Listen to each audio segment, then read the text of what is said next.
What's up?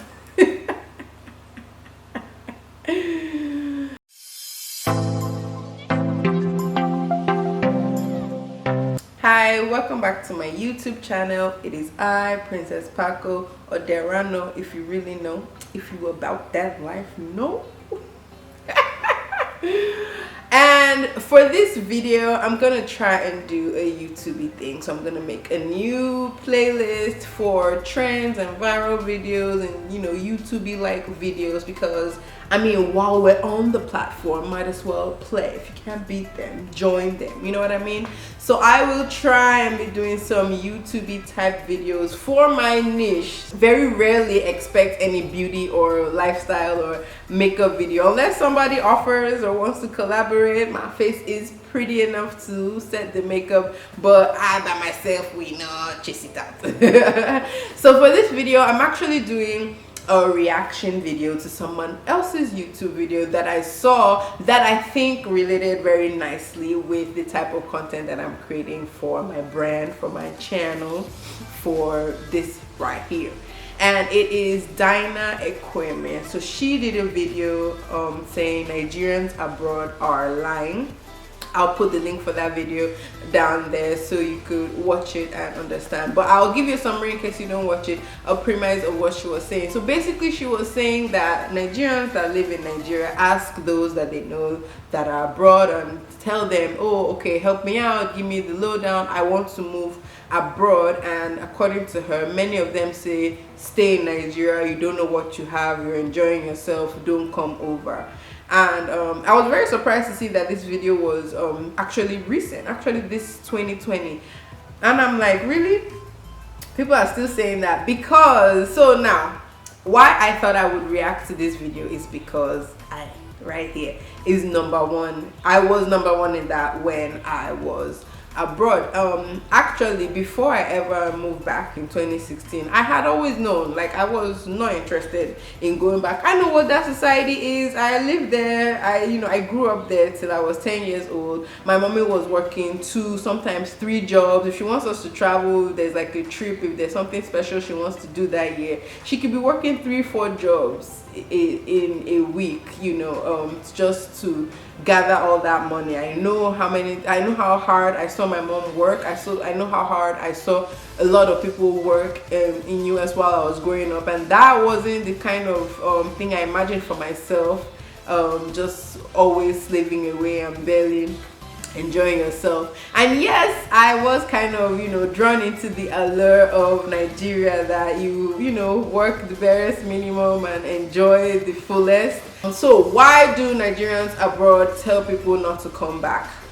Personally, I would only speak from my experience. I don't know the Nigerians that Dyna Ekwueme spoke with, or what their personal situation is, but y'all know me as a lover of Nigeria and a patriotic Nigerian, even though I'm American. My idea was, I see what Black Americans are going through.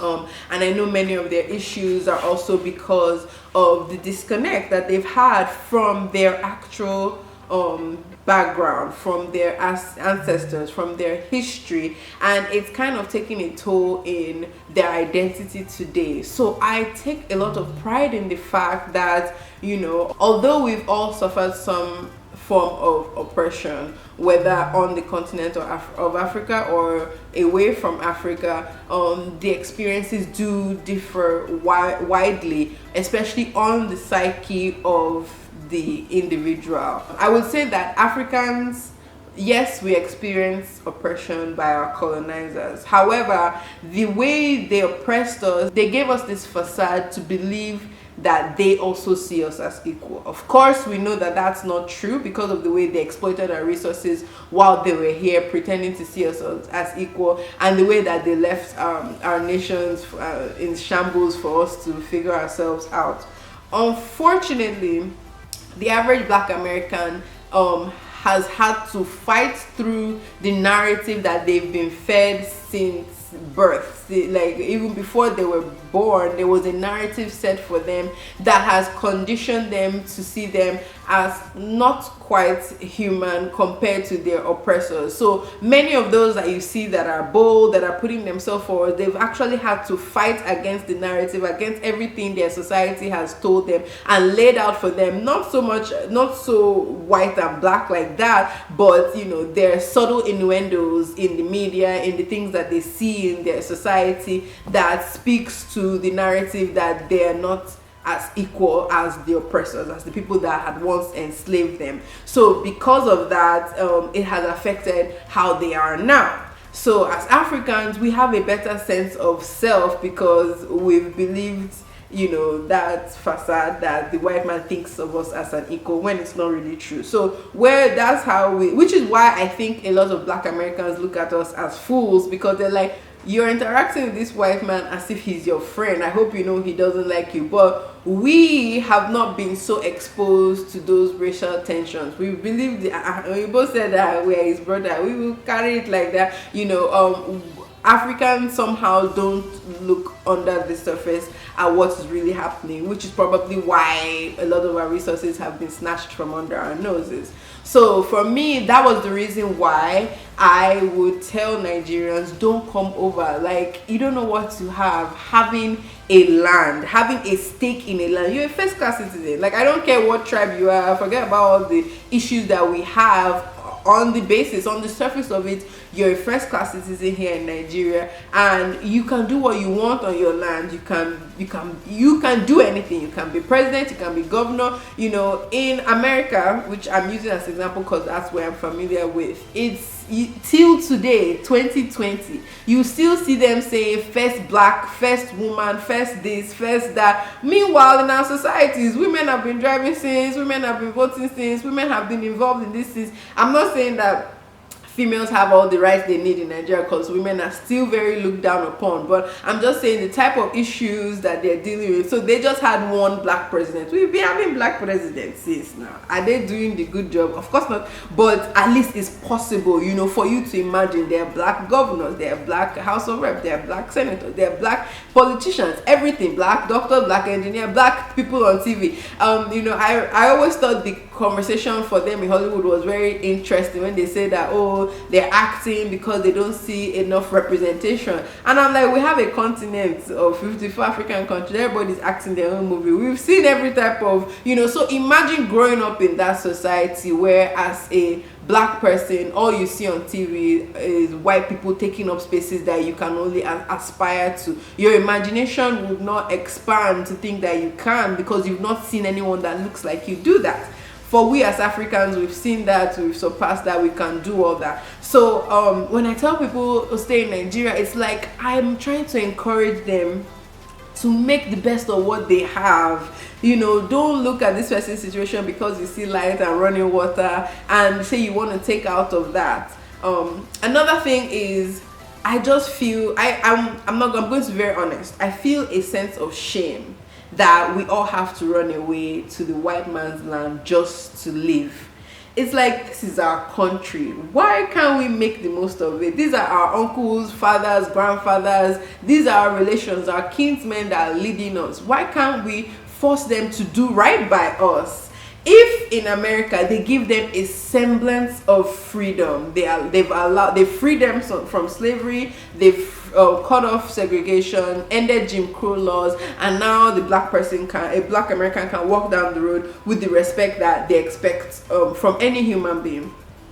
However, here in Nigeria, we never had to go through that. It's always been that way, but things are still bad. So for me, it's like, okay, we've broken down, we don't have all those racial issues, all those tensions, all those barriers and ceilings that we have to break. Why don't you stay back and concentrate on doing that so that we can advance forward?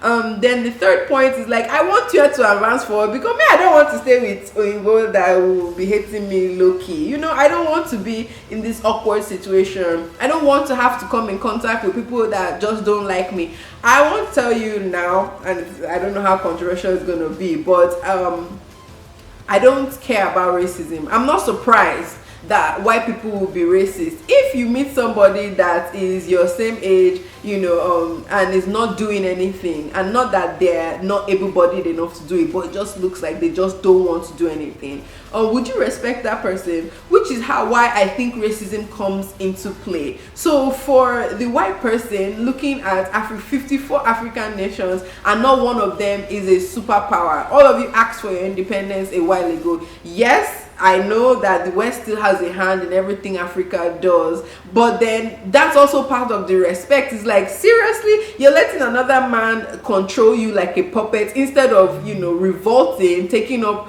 your space and taking up your energy, taking up your position as a true leader, and say, hey, I'm going to lead my people, you keep your hands out of it and let me do this. So racism is, I cannot be bothered by racism. I know, like, it's systematic. If it has to do with people employing me, or giving me opportunity in the US, yes, it will be painful, but like, I'm not going to beg. I don't believe in begging the white man to like me. Like, I don't have to like them, you don't have to like me. Like, day your day, make I day my day, which is what I respect sort of in American culture. Like, a lot of them are racist, but like, unless you run into the KKK, nobody's really trying to kill you, and that's fine with me. Like, oh, you don't want to talk to me, I don't want to talk to you either. But it's also uncomfortable, we're already dealing with tribalism in Nigeria, and then to have to deal with that, which usually doesn't make any sense on the surface, is just uncomfortable. Like, just knowing somebody doesn't like you. So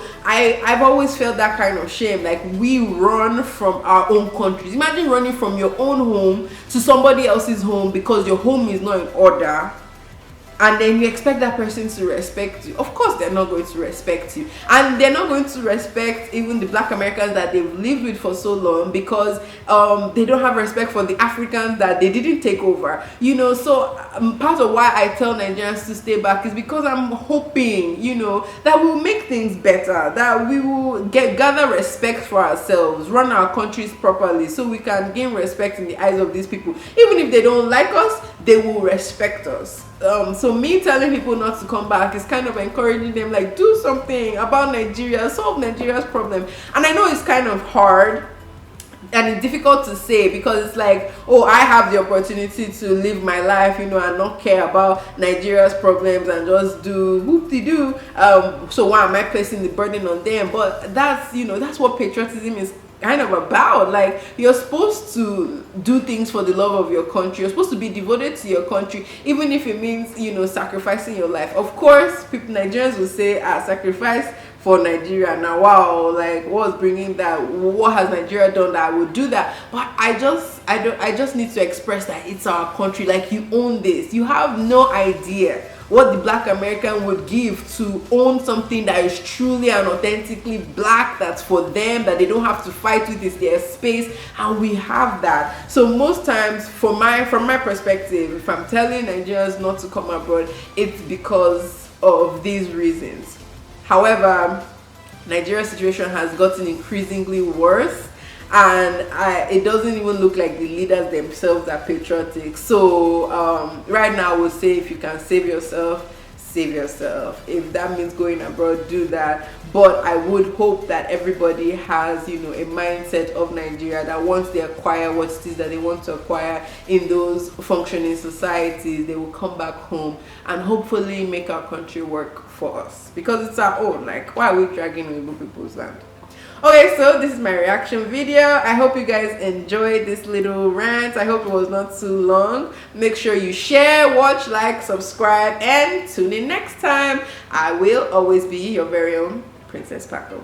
Bye for now.